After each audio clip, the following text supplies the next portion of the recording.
ভালোই লাগতেছে, আরেকটু পরে তো খুবই ভালো লাগতেছে বৌমা। তো যাও তো একবার তোমার শাশুড়ির মতো দেখতেছ গো। হয়ে ফাটাতে হয়ে ফাটাতে পাওয়ার রোগটুক একবারে খালি পড়ছে বৌমা গো।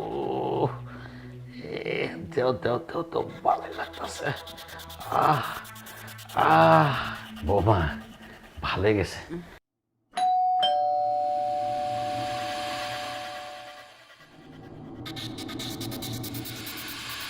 মামা আসসালামু আলাইকুম। ওয়ালাইকুম আসসালাম। কী ব্যাপার, তুই অসমে আর ওইটাকে? মামা আসলে একটা বড় বিপদ হয়ে গেছে। আমার সাথে যারা দেখতে পাইছো, ওর নাম হচ্ছে ইভা। ওরে আমি অনেকদিন থেকে পছন্দ করতাম, কিন্তু এখন এমন একটা বিপদে পড়ছি, জোরে এক বাড়িতে নিয়ে আসতে হয়েছে। ও আচ্ছা ঠিক আছে, ভিতরে আয়, দরজার সামনে দাঁড়িয়ে কথা বলবি, ভিতরে আয়, আয় আয়। ঠিক আছে মামা।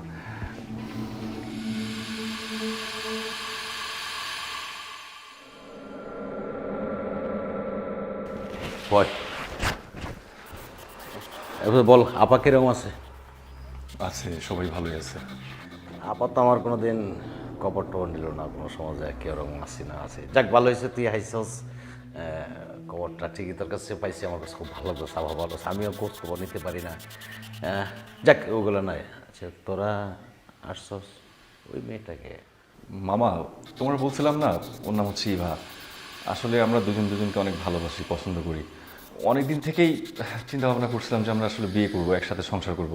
কিন্তু কি দেখো, ওর পরিবার আমার সাথে সম্পর্ক কোনোভাবেই মেনে নিচ্ছিল না। অন্য এক জায়গায় ওর জন্য বিয়েও ঠিক করে ফেলছে। পরে কোনো উপায় না পেয়ে ওরে নিয়ে আমি এখানে চলে আসছি।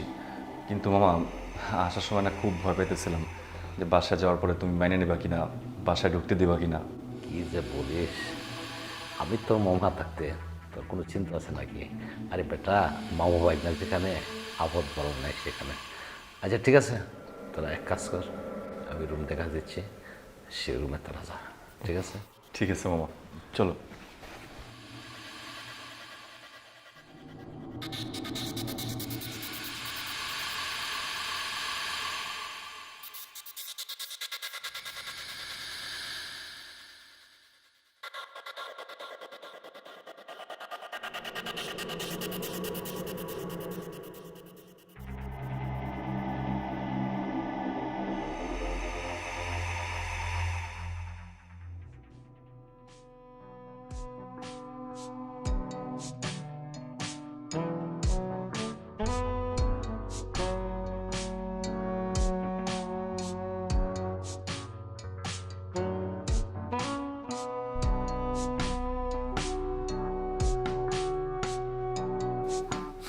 কি ব্যাপার, হঠাৎ করে এত খুশি খুশি লাগছে? আমি না বিশ্বাসও করতে পারছি না যে এরকম একটা জায়গাতে তুমি আর আমি একসাথে। বিশ্বাস না করে কি আছে, এখন তো তুমি আর আমি হাজব্যান্ড ওয়াইফ, একসাথে থাকতেই পারি, স্বাভাবিক। আরে বাবা, সেটা ঠিক আছে, কিন্তু এত তাড়াতাড়ি যে সব কিছু এত সুন্দর হয়ে যাবে কখনো চিন্তা করছো? হ্যাঁ, কেন? তুমি কি চেয়েছিলে নাকি যে আমার বাবা আমাকে অন্য কারোর সাথে বিয়ে দিয়ে দিক? সেটা চাইনি বলেই তো আজকে এই দিনটা পাইছি আমরা, নাহলে কি পাইতাম? ঠিক আছে, বাট আজকে যেন আমাদের কি? হ্যাঁ, আজকে আমাদের জন্য কি? আজকে হচ্ছে আমাদের বাসর। আজকে মানুষের হয় বাসর রাত, কিন্তু আজকে হবে আমাদের বাসর দিন। এখন না। শোনো, কত বছর তোমার সাথে সম্পর্ক করছি, কখনো একটু দাঁড়িয়ে কথা বলা, একটু হাতটা ধরতে পারিনি। আর দেখছো, আজকে মামার বাসায় চলে আসার পরে সব সুযোগগুলো একসাথে আমাদের চলে আসছে। তো এখন কি করতে হবে? চলো। কোথায়? আরে আসো না। আরে চলো না। এখনই কি? রাত হোক তারপর। কিসের রাত? আমরা বিয়ে করছি না? বিয়ে করলে কি আশেপাশে তোমার মামা থাকতে পারে, তখন সমস্যা হয়ে যাবে। রাত হোক তারপর সব কিছু। তুমি কি পাগল হয়ে গেছো নাকি? হ্যাঁ, মামা এসে এগুলো দেখবে, এগুলো শুনবে। মামা দেখছো না কত ভালো মানুষ? আসলেই আমি তো প্রথম প্রথম প্রচুর ভয় পাইছিলাম, কিন্তু তোমার মামা আসলে অনেক ভালো মনের মানুষ। কিন্তু আমার না এখন কেমন যেন ভয় ভয় করতেছে। আরে বাবা, এখন ভয়ের কিচ্ছু নাই।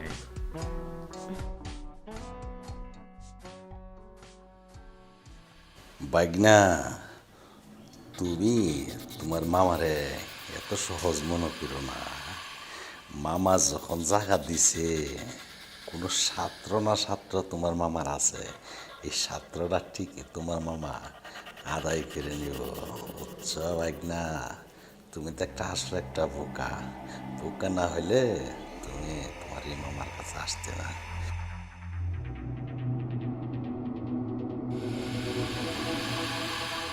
শোনো না, তোমাকে একটা কথা বলবো। কি কথা বলো?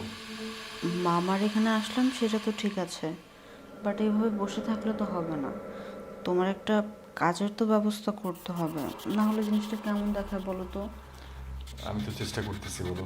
কত জায়গায় চাকরির জন্য ইন্টারভিউ দিলাম, কিন্তু কোথাও আমার চাকরি হইতেছে না। আমি কি করতে পারি বলো? আচ্ছা, তুমি তো আমাকে বলো, তোমার মামা নাকি অনেক বড় লোক, অনেক ব্যবসা বাণিজ্য আছে। তাহলে তোমার মামার কাছে বললেই তো পারো, তোমার মামা তোমার একটা ব্যবসা বাণিজ্য ধরিয়ে দিবে। এটা তুমি ভালো কথা বলছো। এই জিনিসটা কখনো আমার মাথায় ছিল না। মাথায় থাকবে কি করে? তোমার মাথায় তো শুধু গোবর ভরা। শোনো না, তোমাকে এখানে নিয়ে আসার পরে মামা যেভাবে সাপোর্ট দিছে, এই বাড়িতে আমাদেরকে থাকতে দিচ্ছে, এখন যদি মামাকে বলি যে মামা আমার একটা চাকরির ব্যবস্থা করে দাও, আমার মনে হয় যে মামা 100 ভাগ আমার ব্যবস্থা করে দেবে। আমারও মনে হচ্ছে দিবে। তাহলে তুমি এক কাজ করো না, মামার কাছে যাও, যে বলো একটা চাকরির ব্যবস্থা করে দিতে। আচ্ছা ঠিক আছে, মামা তো মনে হয় বাসায় আছে, আমি এখন যেতেছি। মামার সুন্দর পটাইয়া যেভাবে একটা চাকরির ব্যবস্থা করে দিতে হবে। আচ্ছা ঠিক আছে, যাও।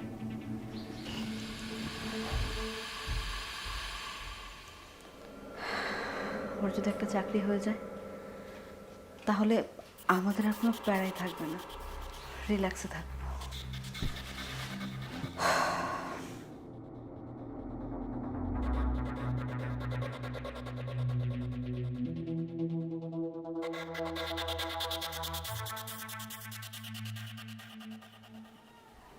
মামা, আরে ভাইগনা, হঠাৎ করে আমার রুমেতে কিছু কবি? একটা কথা ছিল মামা। আরে বেটা, 1 টাকা ন, 1000 টাকা। তুই তো আমার একবার কলেজার ভাগনা, ক।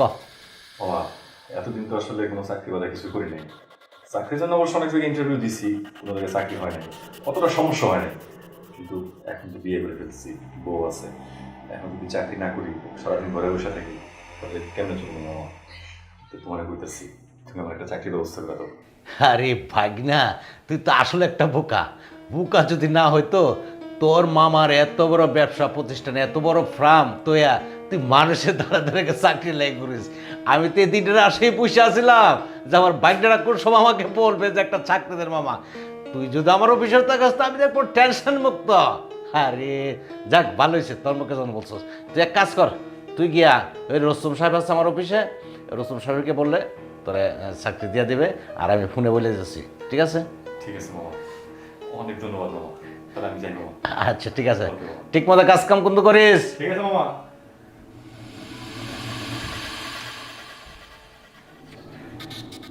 ভাগনা, আমি যা চেয়েছিলাম তাই কিন্তু আমি পেয়ে গেলাম। তুই থাকবে সারাদিন অফিসে, আর আমি বাইক নেবো কিনে বাসায়।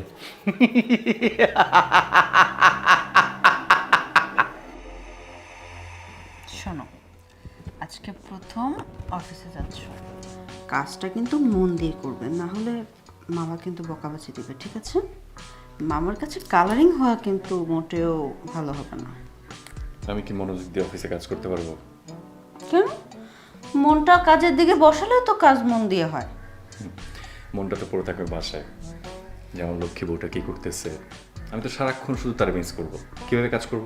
ঠিক আছে, বউকে যদি এতই মিস করো, তাহলে বউকে নিয়ে অফিসে যাও। শোনো, এত কষ্ট করে কাজটা করতেছি তো তোমার আমার জন্যই, তাই না? কিন্তু বিশ্বাস করো, আমার না কাজ টাজ করতে ভালো লাগে না। হয়েছে, এখন এসব কথা বললে কাজের প্রতি মন মানসিকতা কমে যাবে। এখন তুমি অফিসে যাও, আমি তোমার জন্য দুপুরে লাঞ্চ করে নিয়ে যাও, ঠিক আছে? ঠিক আছে, তুমি কিন্তু নিজে খেয়াল রেখো। ওকে।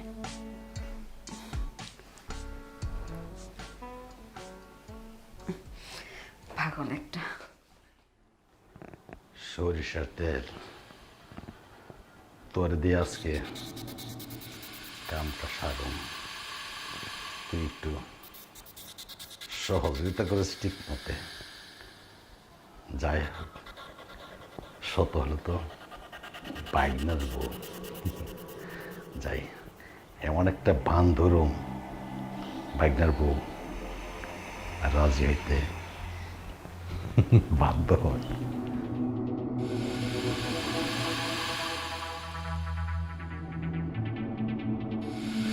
ও মা, মা গো,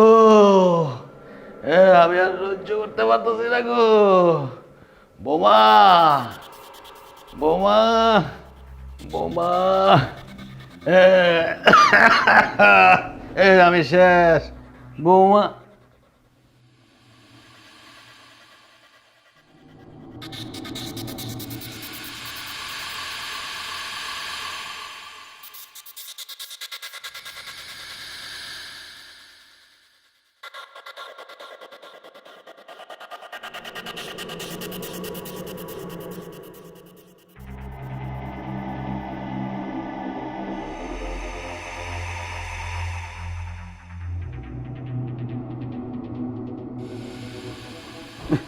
ও বৌমা, বৌমা গো, বৌমা, আমার তো পার মাঝে সবসময় তোমার শাশুড়ি আমার তেল মাখতো। তোমার শাশুড়ি মা বহুদিন ধরে নাই, দেশের বাইরে যে বাড়াইছি হতো, আর বৌমা তেল মাখার কেউ নাই গো। তেল মাখা তোমার শাশুড়ি আম্মা ডাকতে প্রতিদিন আমার তেল মাখিয়ে দিত, বৌমা সরিষার তেল। আমার অভ্যস্ত গো, বৌমা সরিষার তেল তো আমার না মাখে, আমি পাটা ব্যথা করে। তাই বলছিলাম, হ্যাঁ বৌমা, তুমি তো তোমার শাশুড়ি আমার দায়িত্বটা একটু পালন করতে। আমার অবস্থা খারাপ, দেখো আর রক্ত সব ফুলে গেছে গা। আমি এটা করতে পারবো না মামা, সরি। এটা বৌমা কোনো ব্যাপার না, তুমি তো আমার ভাগ্নার বউ, আমার মেয়ের সমানের তো, আমার মা সমানের তো, কোনো সমস্যা নাই। তুমি আমার একটু তেল দাও বৌমা, মাইকে দাও। তোমার শাশুড়ি দেখো অনেক মজা করে তেল মাইকে দিত।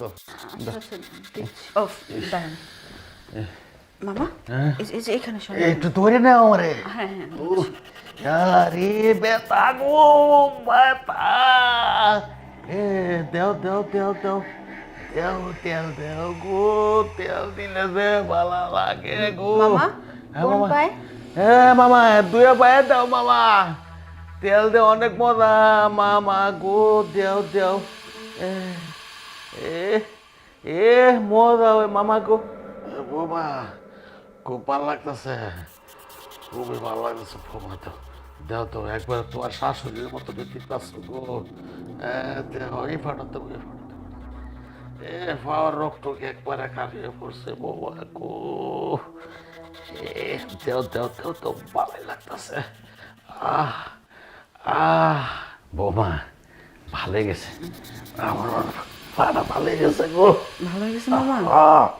ভালো না, একবার ঠিকই তোমার শাশুড়ির মতন একবার দিছ, বুঝছো? তোমার শাশুড়ি তো অনেকদিন ধরে নাই, আমার তো তেল মালিশ করার কেউ নাই।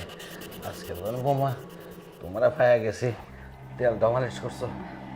আচ্ছা, বৌমার কাছে ভালো লাগতেছে। তাই করছিলাম কি বৌমা, এইগুলো করতেছে কেন? হাত তো তুমি আর আমি ঘরে, মামা, কোনো সমস্যা নাই, বুঝছো? আসলে আপনি এরকম করতেছেন কেন মামা? না, কই কি মামা, করলাম? আপনাকে খাবার এনে দিব আমি? না না, কিছু খাবার লাগবে না বৌমা, খাবার তো বৌমা এখানে আছে, বুঝছো? মামা প্লিজ, আপনি যেন কেমন করতেছেন মামা। কিচ্ছু করতেছি না বৌমা। মামা, হাত ধরবেন না মামা, দেখো ছাড়েন। দেখো, তুমি লোক কেটে দাও, তোমার শাশুড়ি অনেকদিন থেকে বাড়িতে নেই। আমার শান্ত, শান্ত চলে আসবে শান্ত চলে আসবে না, শান্ত অফিসে চলে গেছে। মামা। মামা, এগুলো একদমই ঠিক না মামা। একটু আমাদের একটু মামা, মামা না, না ছাড়েন মামা, মামা। আঙ্গুলে কি উঠবে না, তোমাকে তো শান্ত, আঙ্গুল শান্ত, তোমার শান্ত আসবে না, বুঝছো? বাবা, শান্ত। ছি বাবা, আজকে এই দিনটা দেখার জন্য, তোমার বাড়ি তোরে নিয়ে আসছিলাম আমি। এই মুখ নিয়ে তুমি আমার ভাগ্যা বলতেছো? তোমার কি লজ্জা বলতে কিচ্ছু নাই মামা? আরে নিজের বয়সের দিকে একবার তাকাও। সব বাদ দিলাম, যেই মানুষের সাথে তুমি নোংরামি করতেছিলে সেই মানুষটা কে? আমার বউ মানে তোমার বৌমা, আরে তোমার মেয়ের মতো। জানো মামা, এই বাড়িতে আসার সময়ও আমার অনেকবার বলছিল যে আচ্ছা তোমার মামার বাড়িতে যাচ্ছি, তোমার মামি বাড়িতে নাই, ওখানে গেলে যদি কোনো সমস্যা হয়। আমি ওরে ধমক দিয়েছিলাম, আমি ওর সাথে খারাপ ব্যবহার করছি। আমি ওরে বলছিলাম যে তুমি আমার মামারে চিনো, আমার মামা অনেক বড় মনের মানুষ, খুব ভালো মানুষ, ছোটবেলা থেকে আমার কোলে পিঠে করে মানুষ করছে। আমি যখনই কোনো বিপদে পড়তাম সবার আগে আমার মামা আমার পাশে এসে দাঁড়াইতো। আমি বড় গলা কইরা বড় মুখ করে আজকে এই বাড়ি তোরে নিয়ে আসছি। আর তুমি এই জন্য এত খুশি হয়ে আমার অফিসে পাঠাইছো চাকরির জন্য, যাতে এই সুযোগে ওর সাথে তুমি নোংরামি করতে পারো। আমার মন চাইতেছে কি জানো, তুমি যদি খালি আমার মামা না হইতা না, তুমি আমার মামা না হলে এই মুহূর্তে আমি একদম তোমারে খুন করে ফেলাইতাম। যাই হোক, তোমার মতো একটা অমানুষ, তোমার মতো একটা জানোয়ার, তোমার মতো একটা কুকুরের সাথে কথা বলতে আমার এখন ঘৃণা লাগতেছে। আজকের পর থেকে তোমার সাথে আমার সব ধরনের সম্পর্ক শেষ। ইভা, চলো আমরা এখান থেকে এই মুহূর্তে চলে যাব, এখানে আর একটা সেকেন্ডও থাকবো না। সেটাই।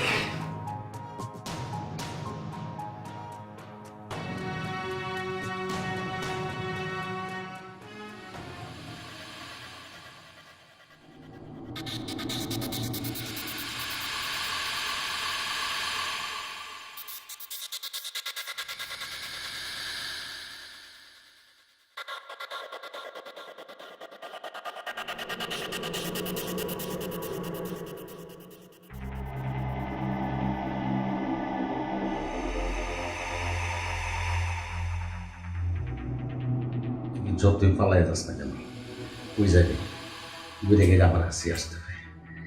আর আমার পানি